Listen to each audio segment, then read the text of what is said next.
Pour les autres, j'espère que vous avez... Aujourd'hui, on va parler de montage et plus particulièrement de Adobe Premiere, qui est un programme de montage que j'utilise depuis plus de 2 ans maintenant. On va voir un petit peu les basiques comme l'importation d'un fichier ou d'une vidéo, faire des cuts, faire des synchronisations musique et évidemment faire un rendu pour voir toutes les bases du programme.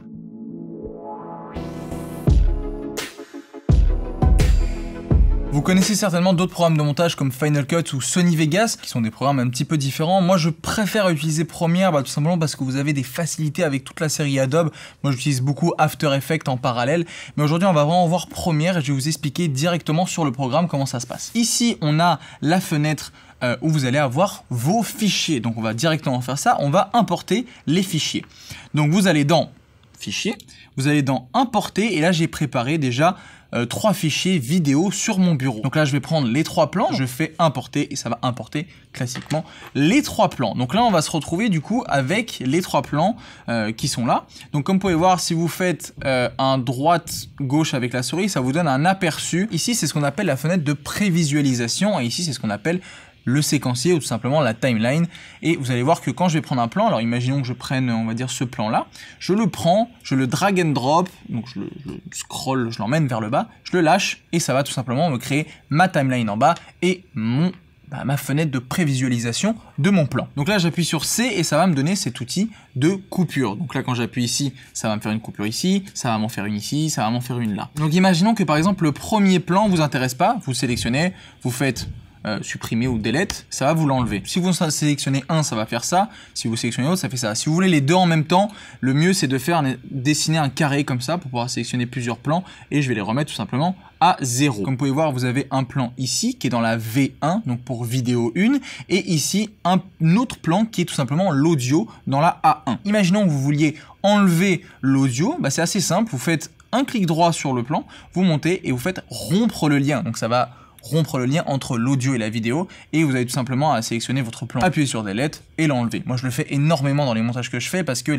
souvent quand on filme en extérieur, le bruit de l'extérieur est pas très beau et je le remplace par de la musique. Maintenant, pour faire une transition, donc là on est sur 2 plans qui sont pratiquement similaires, donc la transition va pas ressembler à grand chose. Donc imaginons que ce plan là, on veuille le rapetisser un petit peu pour faire quelque chose. Il suffit d'aller dans un coin justement du plan et de le bouger à droite ou à gauche. Vous pouvez aller à droite pour l'allonger, à gauche pour le raccourcir. Donc là vous pouvez bien voir que c'est pas le même plan parce qu'il y a justement une espèce de cut au milieu.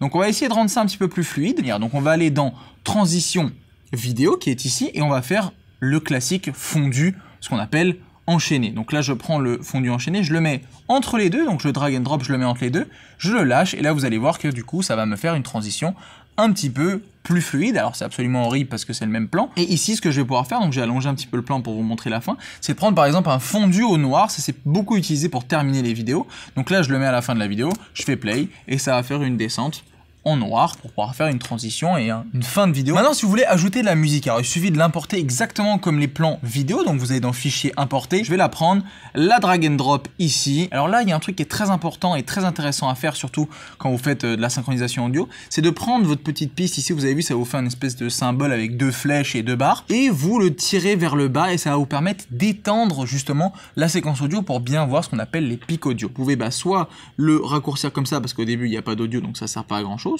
le remettre après et le couper, imaginons ici où le pic est un petit peu plus bas et supprimer la fin. Quand vous prenez la petite boule ici, vous allez pouvoir donc étirer ou raccourcir pour pouvoir zoomer vraiment, pour pouvoir faire des bonnes synchronisations. Comme vous pouvez voir ici, il y a toujours un bout où il n'y a pas de musique, donc vous pouvez le reculer et ici on va se retrouver du coup sur une synchronisation qui tombe exactement en même temps qu'un pic audio. Donc ça c'est assez intéressant quand vous voulez faire du montage. Bon, là ça ressemble à rien, je dirais que ça ressemble à rien concrètement, mais en gros c'est assez marrant de voir comment vous pouvez utiliser ça. Vous pouvez également jouer sur les couleurs. Moi je le fais vraiment très souvent dans mes montages et j'ai carrément créé un panel ici qui s'appelle les couleurs lumétrie. Alors ce panel là, il faut savoir que vous pouvez le déplacer, vous n'êtes pas obligé de le mettre là, moi je le mets là. Pour les corrections de base, donc là mon fichier a été sélectionné ici en bas, c'est très important, et vous pouvez déjà jouer avec la saturation. Donc ça vous pouvez la mettre à fond, donc là ça va augmenter un peu les couleurs, vous le voyez pas trop, mais si je la baisse, on est en noir et blanc. Et ici, vous avez un onglet qui s'appelle tonalité, qui est vraiment très pratique. Si vous l'ouvrez, vous allez voir que vous avez plusieurs paramètres.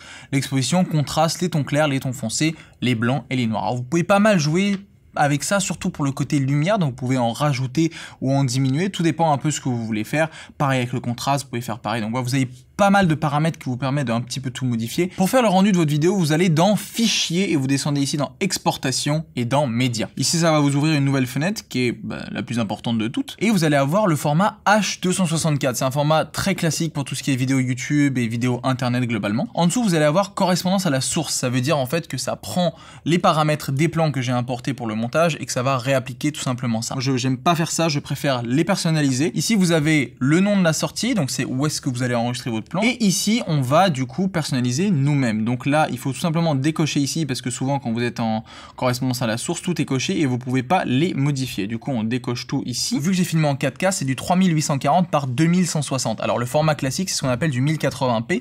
Donc c'est du 1920 par 1080. Donc là, vous allez voir que du coup, ça va modifier justement les paramètres, mais du coup ça garde le même format de base. On est en 25 images par seconde, ça n'a pas de souci à ce niveau-là. On est en pixels carrés, c'est toujours du pixel carré, hein, c'est toujours comme ça. Il y a d'autres formats, mais on verra ça peut-être plus tard. Le profil, vous pouvez le mettre soit en principal, soit en supérieur. Si vous le mettez en supérieur, la qualité sera un petit peu meilleure, et jamais dépasser 5.1 si vous êtes en 1080, sinon c'est de la 4K. Donc on va laisser en 5.1. Et c'est là où ça va devenir un petit peu intéressant, c'est le réglage du débit.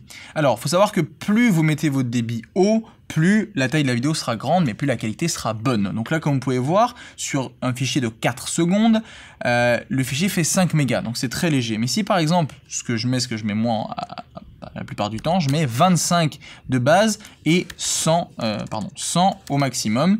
Et du coup, vous avez vu que le fichier passe à 14 MO. Dans les débits, en général, 25 correspond en gros à ce qu'on appelle du Blu-ray. Donc ça dépend un peu ce que vous voulez mettre et surtout de la taille de vos fichiers. Là, le fichier fait 4 secondes, donc forcément, c'est pas très lourd. Si vous avez une vidéo de 10 minutes, ça va correspondre à 2 Go et demi environ. Donc là, on est à peu près bon. Recochez juste, utiliser la qualité maximale de rendu. Et il suffit de cliquer sur exporter. Et maintenant, il faut attendre le rendu. Donc dépendant de la puissance de votre ordinateur, ça va aller plus ou moins vite. Et voilà, on arrive à la fin de cette vidéo. Pour ceux qui connaissaient le logiciel, je pense que je vous ai rien appris. Pour les autres, j'espère que je vous ai intrigué et intéressé un petit peu. N'hésitez pas à mettre dans les commentaires et bien commenter ce que vous aimeriez voir d'autres sur ce programme. Je pense qu'on va beaucoup s'amuser avec ce programme. Moi, je l'adore vraiment parce que ça permet de faire des possibilités incroyables en transition, en colorimétrie. Il y a vraiment énormément de choses. Donc n'hésitez pas à laisser des commentaires sur ce qui vous intéresse, ce que vous aimeriez voir dans les prochaines vidéos. Si vous voulez tenter d'utiliser le logiciel, n'hésitez pas à aller sur le site d'Adobe. Vous avez 1 mois d'utilisation gratuite. Ensuite, il faut payer par mois pour utiliser le logiciel. En tout cas, amusez-vous bien. C'était Anil. Allez, ciao tout le monde.